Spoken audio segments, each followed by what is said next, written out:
I think it's fair to say that RTD2 was heavily critiqued, but there was one episode from the first series that got so many people talking, the one with the big Captain Jack ripoff, Rogue. Now, despite some issues, like every TV program ever, I actually really like this episode, so today, I'm gonna defend it. We are Rogue.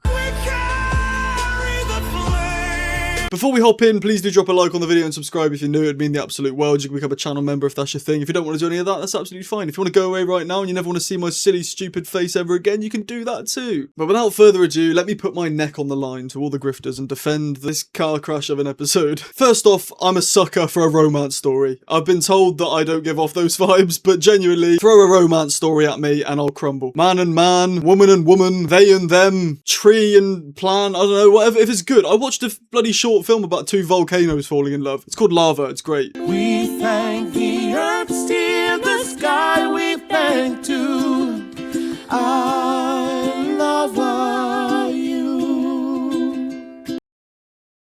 I don't give a toss, so long as there's love, and I do believe that these two characters love each other. I understand this is just a personal reason why I enjoy it, so it might not work for you. Like, you're not going to turn your heads and be like, oh, well, that makes sense, because you like romance, I should like the episode now. No, I get it. People claim that the romance between the 15th Doctor and Rogue is bad because it happened in the span of like a few hours in one night. But like, I'm not being funny. Like, we've all been there. We've all spent a night with someone, and not like that, but we've all been with someone for one night and genuinely started like planning out a future in our heads, like mapping out where we're going to live and what we're going to do over there. You know what I mean? We've all done that. And it makes sense. If you had a time machine where you could do all those things and go anywhere and live the life you want to, you'd invite that person with you. I've legit met someone in a pub and spent the whole night talking to them and then got home and texted them until it's magical. This is what's happening here. Granted, she might have been on the other end of the phone being like, who's this annoying twit? Let him get away. So yes, they've known each other for a very small amount of time, but sometimes love at first sight exists. It's real. It's out there for all of us to find one day. What am I talking about? Who do I think I am? But it is. Love at first sight exists. It's a thing. It's a saying that's been around for bloody centuries and millennia and all that toss. And this story explores that. People say that Rogue has no personality, but guys, you're forgetting he lost someone once.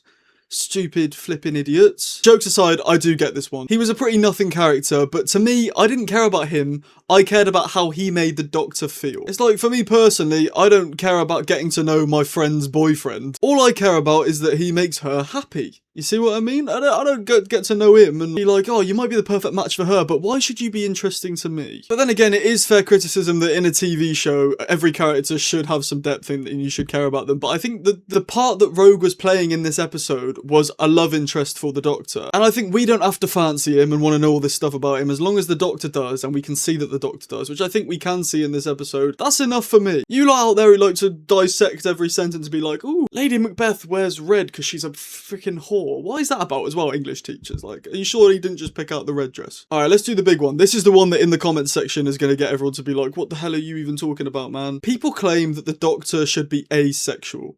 No romance, full stop. Now, I do kind of understand this a little bit. The Doctor was asexual in the classic era, so a lot of fans think he should remain that way. And I'd understand giving that critique in 2005, but nowadays, I think that argument's irrelevant. The Doctor's been interested in romance for now over 20 years. There's no point trying to hide from it anymore. And if you don't like it, that's fine, but we can't just make every future incarnation go back to being asexual, because there are people like me who've been brought up in the modern revival era of Doctor Who actually really enjoys the Doctor being romantic with people. And just because something was the case when the show started 60 years ago doesn't mean that it has to remain the same now. Like, the show is all about evolving, and the fact that it's been 20 years of the Doctor no longer being asexual, 20 plus years if you count the TV movie, of the Doctor not being asexual means that canonly, in the canon now, they are interested in some form of romantic relationship with some people. Now, this doesn't mean that I'm opposed to a future incarnation of the Doctor being asexual. In fact, I'd quite like to see that. And in fact, I think ncuti pretty much was, apart from this one episode where he was in love with a man.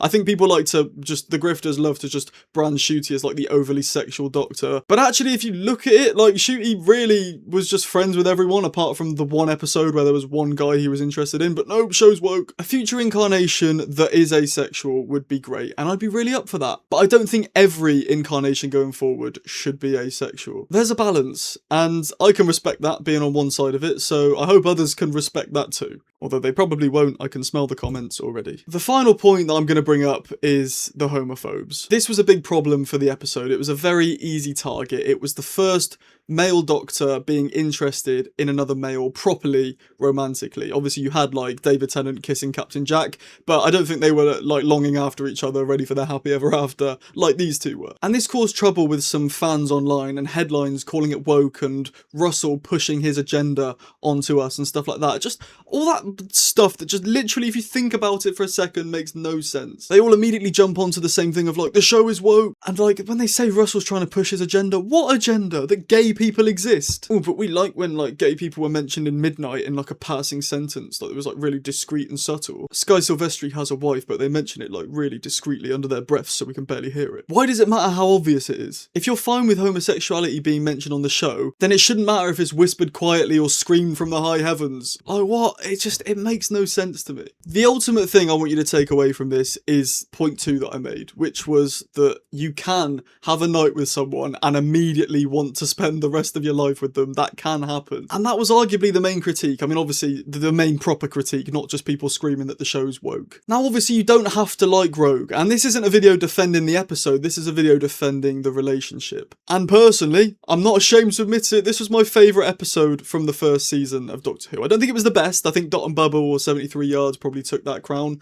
but this was my favourite. This was one that when I watched it I thought, I really like this. Maybe I need to question myself. What's good?